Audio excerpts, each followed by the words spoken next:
Wonderfully simple. 2 words I feel that describes this new Google Pixel XL device that I've been using these past few weeks. And in this video, I'm gonna tell you why. And of course, I'm gonna tell you as well the things that I didn't care for about the device. But ultimately, this is my personal review of the Google Pixel XL.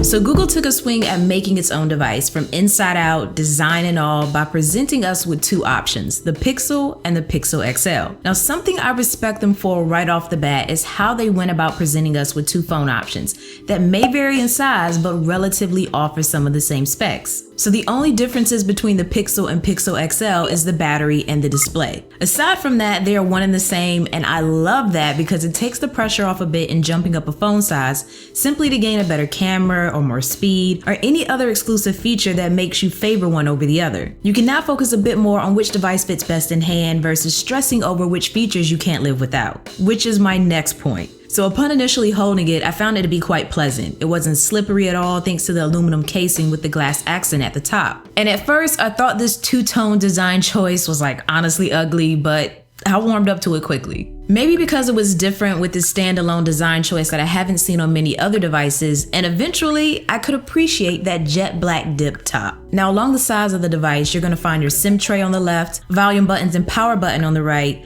with the speaker, USB charging port, and microphone along the bottom. And no adapters or dongles are needed to enjoy your music because thankfully there is a headphone port as well. And side note, I'm gonna be stacking this phone against the iPhone 7 Plus, so if that's something you're interested in seeing, go ahead and hit that subscribe button so you can be one of the first to know when the video drops. Now within this glass area is where you're gonna find your fingerprint sensor, which performed with no issues. It always read my fingerprint fast and accurately, but I just found it to be at times an inconvenient place for me. And I stress this point again, it was inconvenient for me. So there were times where I would need to unlock my phone, and maybe because I'm just used to a phone with a fingerprint reader at the bottom, I found that I would naturally hold my phone gripping further down my device versus higher up on it. So this caused me to oftentimes have to shuffle my device up in hand to make my finger reach the button. And it was also slightly annoying to have to lift my device when it was laying on a table when all I wanted to do was unlock it or download something, or even just simply wake it up to peek at my notifications, which is something that I found that I do a lot.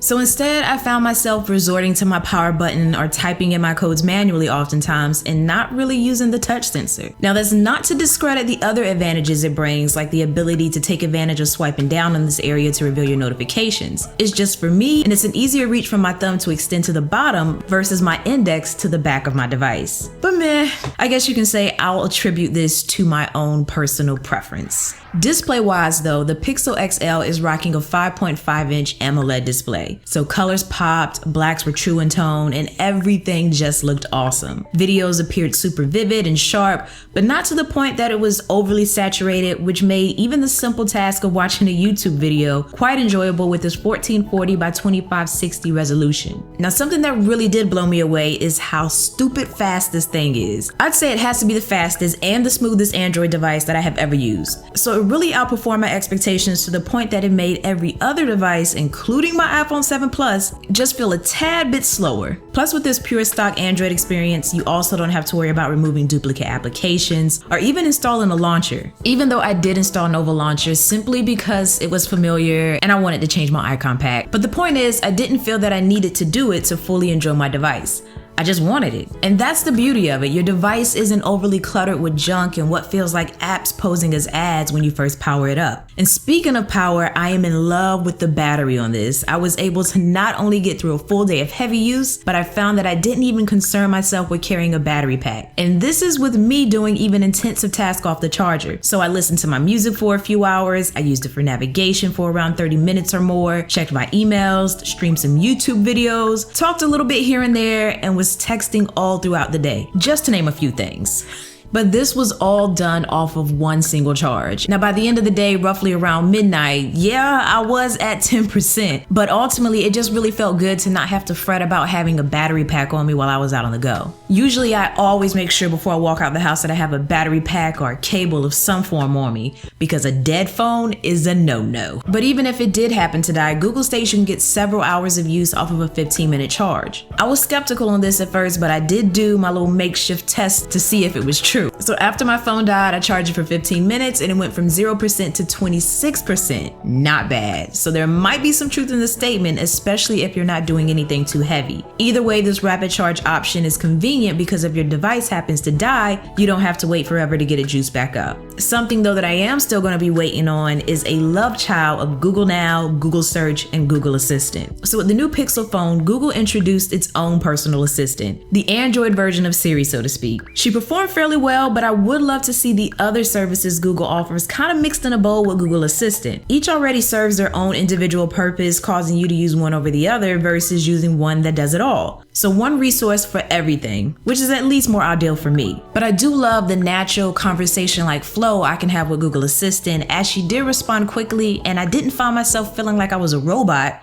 talking to a robot. Now, some other pretty nifty or cool things you'll find on the Pixel are live earth wallpapers, pulse notifications to get that blinking light for your income notifications, tech support at a finger's reach within your settings when you find yourself in a pinch, our multi-window view for those multitaskers out there, app shortcuts to enjoy quick options without even opening the app. Plus, you even get smart storage for your pictures, which is going to give you unlimited photo space, a great option for that 4K footage.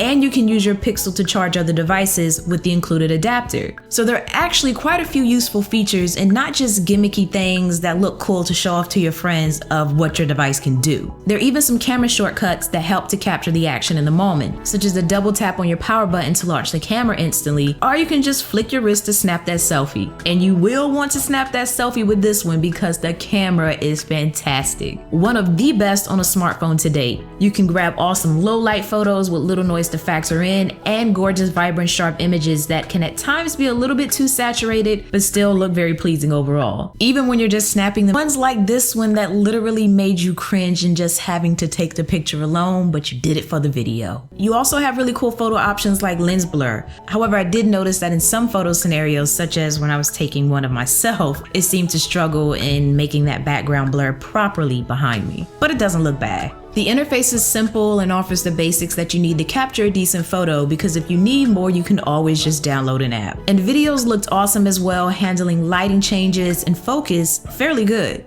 However, handling shakes during recording could be a bit better. Not the worst, but definitely not the best either. So at the end of the day, at a starting price of $769 for the XL and $649 for the Pixel, yes, it is expensive, but it's a really good device. Especially if you're doing something like switching from iPhone to Android, this is the phone that I would go for. Its stock experience reminds you much of what you're used to on the iPhone, so it feels like you're right at home. But it's like now you have unleashed the potential to fully customize your device to make it feel more of that of your own. And Google doesn't get in the way of that, as it doesn't flash gimmicky features to you that you'll probably never use. But instead, it just focuses on the basic vital things that are truly important. A solid camera, a solid battery, a solid display, a solid design.